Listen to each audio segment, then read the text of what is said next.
आणि इथले जो स्टँडिंग कॉमेडियन आहे कुणाल कामरा यांनी जे काय बेताल वक्तृत्व केलेलं आहे त्याच्यामुळे अखंड समाजामध्ये अशांतता पसरलेली आहे आणि ती अशांतता पूर्ण मुंबईत नाही तर महाराष्ट्रात आणि पूर्ण हिंदुस्थानामध्ये पसरलेली आहे। ती अशांतता ती पसरलेली आहे, त्यासाठी आम्ही दहिसर पोलीस स्टेशनला MLG पोलीस स्टेशनला आम्ही तक्रार केलेली आहे की तुम्ही त्यांची तक्रार घेऊन त्याला बोलून समज द्यावी, कारण ही अशांतता जरी खरगरज असली केव्हाही बाहेर पडू शकते।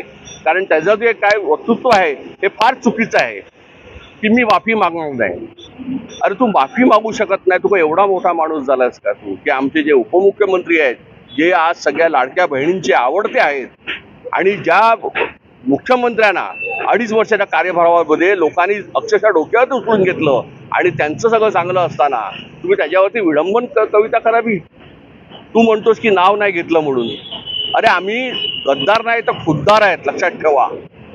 खुद्दार म्हणजे स्वाभिमान आणि आम्ही स्वाभिमानानुसार आम्ही बाळासाहेबांचे विचार घेऊन आम्ही या पक्षामध्ये आलेलो आहे। आणि अशा वेळेला जर अशी माणसं जर काहीतरी समाजामध्ये आणि पक्षा लोकांमध्ये समजा तिरस्कार निर्माण करायचे तर ह्याचा काहीतरी चुकीचं काहीतरी होऊ शकतं, त्या दृष्टीने आम्ही पोलिसांना इन्फॉर्म करून त्या दृष्टीने आम्ही तक्रार आता नोंदवली आहे।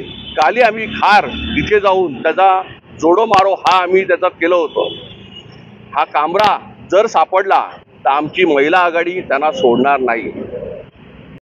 असू पण शकतं, कारण आज उपमुख्यमंत्री एकनाथ शिंदे साहेब यांचा कामाचा जो आढावा आपण बघितला, आता जसं आपले कवळी साहेब म्हणाले लाडकी बहीण, खरंच अख्ख्या महाराष्ट्रामध्ये लाडकी बहीण योजना इतकी चालली का आज विधानसभेचं इलेक्शनवरच आपण बघितलं असेल 80 पैकी आपल्या 60 जागा आलेल्या आहेत। त्यामुळे आणि 2.5 वर्षात एकनाथ शिंदे साहेबांनी मुख्यमंत्री असताना जे काम केलेलं आहे महाराष्ट्रामध्ये, त्या कामाच्या प्रभावावरच आम्ही सुद्धा या पक्षामध्ये प्रवेश केलेला आहे।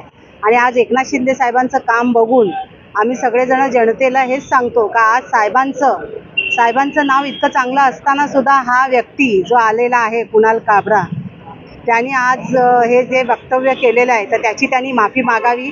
नाही माफी मागितली तर आम्ही शिवसेना महिला आघाडी नक्कीच आंदोलन आमच्या प्रकारे करू, एवढंच मी सांगतो।